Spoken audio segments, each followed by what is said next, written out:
Kasaragod എണ്ണപ്പാറയിൽ CPM ഓഫീസിന് നേരെ ആക്രമണം. എണ്ണപ്പാറയിൽ പ്രവർത്തിക്കുന്ന തായന്നൂർ ലോക്കൽ കമ്മിറ്റി ഓഫീസിന് നേരെ അർദ്ധരാത്രിയാണ് ആക്രമണം ഉണ്ടായത്. ഓഫീസിന്റെ ജനൽ ചില്ലുകളും കൊടിമരവും ആക്രമണത്തിൽ തകർത്തു. സംഭവത്തിൽ രാജപുരം പോലീസ് കേസെടുത്ത് അന്വേഷണം ആരംഭിച്ചു. വിവരങ്ങളുമായി KV ബൈജു ചേരുന്നുണ്ട്. ബൈജു, ഇപ്പോൾ ഇതാരാണ് ആക്രമണത്തിന് പിന്നിലെന്ന് വ്യക്തമായിട്ടുണ്ടോ? CPM-ന്റെ പരാതിയിൽ ഏതെങ്കിലും രാഷ്ട്രീയ കക്ഷികൾക്കെതിരെ ആരോപണം ഉന്നയിക്കുന്നുണ്ടോ? ടോമെ, ഇത് സംബന്ധിച്ച് പോലീസിന്റെ അന്വേഷണം പുരോഗമിക്കുകയാണ്. ഇതിൽ ഏറ്റവും പ്രധാനം തികച്ചും സമാധാനപരമായ ഒരു അന്തരീക്ഷം നിലനിൽക്കുന്ന ഒരു സ്ഥലത്താണ് ഇത്തരത്തിൽ ഇരുട്ടിന്റെ മറവിൽ അക്രമം നടന്നതെന്നാണ് ഏറെ ആശങ്കപ്പെടുത്തുന്നത്. അതായത് ചൊവ്വാഴ്ച രാത്രിയോടെയാണ് ഒരു സംഘം ആളുകൾ എത്തി ഈ തായന്നൂരിലെ CPIM ലോക്കൽ കമ്മിറ്റി ഓഫീസ് അടിച്ചു തകർക്കുന്നത്. ഈ ഓഫീസിന്റെ ജനൽ ചില്ലുകൾ ഈ തകർത്ത സംഘം പുറത്ത് ഉണ്ടായിരുന്ന കൊടിമരവും അറുത്തുമാറ്റി എന്നതാണ് ഏറ്റവും പ്രധാനം.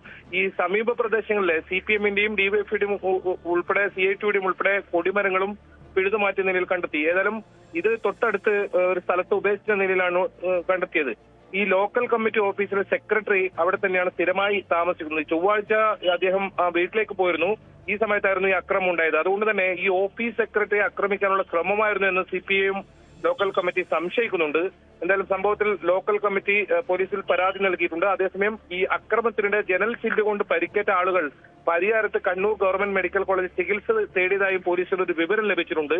സംഭവത്തിന് പിന്നിൽ ഇത് ആരാണെന്ന് വ്യക്തമാക്കാൻ ഈ പ്രദേശത്തെ CCTV ദൃശ്യങ്ങളെല്ലാം പോലീസ് പരിശോധിക്കുന്നുണ്ട്. എന്തായാലും നേരത്തെ സൂചിപ്പിച്ചതുപോലെ തന്നെ വളരെ സമാധാനപരമായ ഒരു അന്തരീക്ഷം നിലനിൽക്കുന്നിടത്താണ് ഇത്തരത്തിൽ ഇരുട്ടിന്റെ മറവിൽ അക്രമം നടന്നിരിക്കുന്നത്.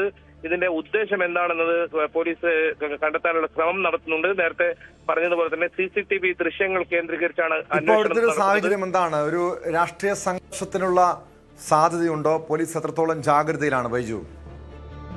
ടോമെ, പോലീസ് അതീവ ജാഗ്രതയിലാണ്. പക്ഷെ ഏതെങ്കിലും ഒരു പാർട്ടി അല്ലെങ്കിൽ അങ്ങനെ ഏതെങ്കിലും ആളുകളാണ് വിരോധമുള്ള ആളുകളാണ് എന്ന ഒരു നിഗമനത്തിലേക്ക് ഇപ്പോൾ പാർട്ടി എത്തിയിട്ടില്ല. അങ്ങനെ ആരോപണം ഉന്നയിച്ചിട്ടില്ല. ഇത് സംബന്ധിച്ച് പോലീസ് അന്വേഷണം നടക്കട്ടെ, പോലീസ് ഇതിൽ കുറ്റക്കാരെ കണ്ടെത്തട്ടെ എന്ന ഒരു നിലപാടാണ് പാർട്ടി എടുത്തിട്ടുള്ളത്. കാരണം ഇത് ആരാണ് ഇങ്ങനെ ചെയ്തതെന്ന് അറിയില്ല. അത് പ്രധാനമായും അത്തരത്തിലുള്ള പ്രശ്നങ്ങളൊന്നും കഴിഞ്ഞ കുറച്ച് ദിവസങ്ങളിലായി ഈ ഭാഗത്തൊന്നുമില്ല. ഒരു സംഘർഷ സാധ്യതയും നിലനിൽക്കില്ലാത്ത ഒരു പ്രദേശമാണ്. അപ്പോൾ അങ്ങനെ ഒരു സംശയിക്കേണ്ട സാഹചര്യം ഇല്ലാത്തതുകൊണ്ട് തന്നെ ഏതെങ്കിലും ഒരു പാർട്ടിയെ ലക്ഷ്യമിട്ട് അങ്ങനെ ഒരു പ്രസ്താവനയൊന്നും വന്നിട്ടില്ല. പോലീസ് അന്വേഷണം നടക്കട്ടെ, പ്രതികളെ പിടികൂട്ടെ എന്നാണ് പറയുന്നത് ഈ പാർട്ടി കമ്മിറ്റി, ജില്ലാ കമ്മിറ്റി ഉൾപ്പെടെ പറയുന്നത്. എന്തായാലും ഇതിന്റെ ഉദ്ദേശം എന്താണെന്നത് പോലീസിന് ഇപ്പോഴും മനസ്സിലാകുന്നില്ല. കാരണം ഒരു പ്രശ്നവും നടക്കാത്ത ഒരു പ്രദേശത്ത് ഇത്തരത്തിൽ വലിയ തോതിൽ ഒരു പാർട്ടി ഓഫീസ്, CPIM-ന്റെ പാർട്ടി ഓഫീസ് തകർക്കുക, അവിടെ ഉണ്ടായിരുന്ന കൊടിമരങ്ങളെല്ലാം പിഴുതുമാറ്റുക, അങ്ങനെ ഒരു അതിക്രമം നടത്തുന്നതിന് പിന്നിലെ ഒരു പക്ഷേ ബോധപൂർവം നാട്ടിൽ സമാധാന അന്തരീക്ഷം തകർക്കാനുള്ള ശ്രമം ആരുടെയും ഭാഗത്ത് ഉണ്ടായിട്ടുണ്ടോ, അല്ല ഏതെങ്കിലും പാർട്ടി ഏതെങ്കിലും ആളുകളാണോ എന്നത് സംബന്ധിച്ചെല്ലാം പോലീസ് അന്വേഷണം നടക്കുന്നുണ്ട്.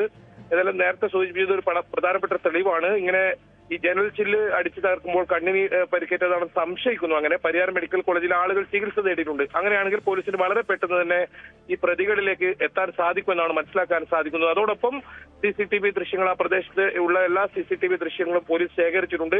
പ്രതികളെ ഉടൻ പിടികൂടാൻ കഴിയുമെന്ന് തന്നെയാണ് പോലീസ് പറയുന്നത്. കേട്ടോ, KV ബൈജു ആണ് വിവരങ്ങൾ നൽകിയത്. കൂടുതൽ വാർത്തകൾക്ക് News 18 Keralam YouTube channel subscribe ചെയ്യുക.